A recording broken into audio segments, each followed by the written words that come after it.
என் பேர் ராணி. என்னோடய வயசு 70.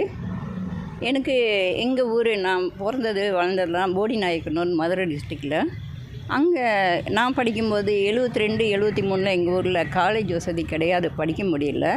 ஸோ அதனால் அப்படியே டைப்ரைட்டிங் ஷார்ட்டுன்னு இப்படியெல்லாம் போயிடுச்சு. 2000 எங்கள் வீட்டுக்கார் தவறிட்டார். அதுக்கப்புறம் எனக்கு என்ன பண்ணுறதுன்னு தெரியல, நிறைய நேரம் இருந்தது.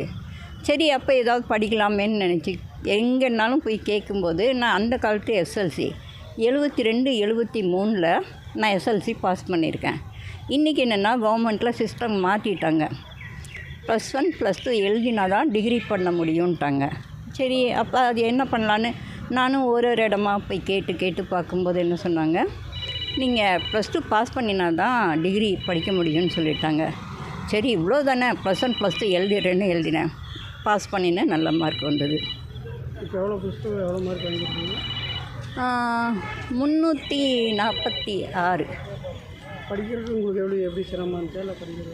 எனக்கு இன்ட்ரெஸ்ட் இருந்தால் எதையுமே நம்ம இஷ்டப்பட்டு செஞ்சோன்னா அது எந்த கஷ்டமும் கிடையாது அப்படின்றது தான் என்னை பொறுத்த வரைக்கும் நான் சொல்கிறது. நான் இஷ்டம் இருந்தது. எனக்கு வாழ்க்கையில் 51 வருஷமாக தேடல் எனக்கு படிக்கணும் அப்படின்றது.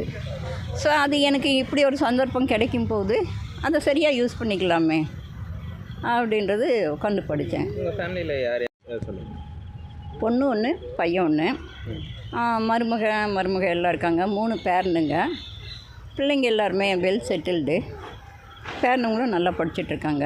அதனால எனக்கு எந்த கமிட்மெண்ட்ஸும் கிடையாது. இப்போது எல்லாம் என்னோடய கடமைகள் எல்லாத்தையும் முடிச்சுட்டு நிறைவாக இருக்கிறதுனால அடுத்து என்ன பிளான் பண்ணலான்னு, எனக்கு என்ன வேணும் அப்படின்றதெல்லாம் நான் தெளிவாக யோசனை பண்ணி இப்போது நான் அடுத்து டிகிரி பண்ணுவேன் கண்டிப்பாக. எதில் டிகிரி பண்ணுவேன்? யோகா பண்ணணும்னு இருக்கேன். அதுக்கடுத்து ஒரு எண்ணம் வந்ததுன்னா நான் லா காலேஜுக்கு போனேன்.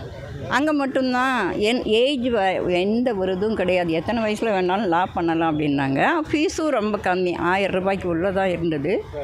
ஸ்டைஃபண்டு இருக்குது. சரி, அதுக்கப்புறம் உள்ளே போய் பார்க்கலான்னு போனாக்க 95% வேணும்னாங்க. இப்போ நான் வாங்கினது அவ்வளோ பர்சன்டேஜ் கிடையாது. ஸோ கவர்மெண்ட் ஏதாவது சலுகை பண்ணி அங்கே ஒரு சீட்டு வாங்கி கொடுத்தாங்கன்னா கண்டிப்பாக படித்து அந்த 95%ன்றதை நான் கொண்டு வருவேன். படிக்கிறதுக்கு உங்களுக்கு யார் ரொம்ப உதவியாக இருந்தது வீட்டில்? ஏன்னா பேர பசங்களாம் இருக்காங்க. நான் புக்கு வாங்கி வச்சுட்டு நானே தான் படித்தேன். யார்கிட்டையும் எந்த இதுவும் கேட்கல. புக்கு வாங்கினேன், நானே எழுதினேன். நான் கிட்டத்தட்ட ஒரு 51 வருஷத்துக்கு அப்புறம் நான் எழுதுகிறேன். அப்போ எழுதி பார்த்தேன் வீட்டுக்குள்ளே உட்காந்து. அந்த ஸ்பீடு ஏன்னா +2 தான் இருக்கிறதுலேயே ரொம்ப கஷ்டமான ஒன்றுன்னு நான் நினைக்கிறேன். 3 மணி நேரம் கண்டினியூஸாக எழுதணும் உட்காந்து. அதுவும் நமக்கு அந்த விரல் நுனியில் அந்த ஆன்சர் இருந்தால் மட்டும்தான் 3 மணி நேரத்தில் அப்படியே எழுத முடியுமே ஒழிய யோசித்து எழுதுறதுக்கெல்லாம் அங்கே நேரமே கிடையாது. அப்போ நான் திரும்ப எழுதி பார்த்தா தான் நமக்கு அந்த ஆழ் மனசில் பதிஞ்சிருக்கும். நல்லபடியாக எழுத முடிஞ்சது. அப்புறம் நான் போன உடனே எக்ஸாம் ஹாலுக்கு போனோடனே எதை பற்றியும் யோசிக்க மாட்டேன். 10 நிமிஷம் அமைதியாக யோகாவில் உட்காந்துருவேன். கண்ணை மூடிட்டு உட்காந்துருவேன். கொஸ்டின் பேப்பர் ஆன்சர் பேப்பர் வந்திருந்தாலும் அவசரப்பட்டு திருப்ப மாட்டேன். பொறுமையாக எடுத்து பார்ப்பேன்.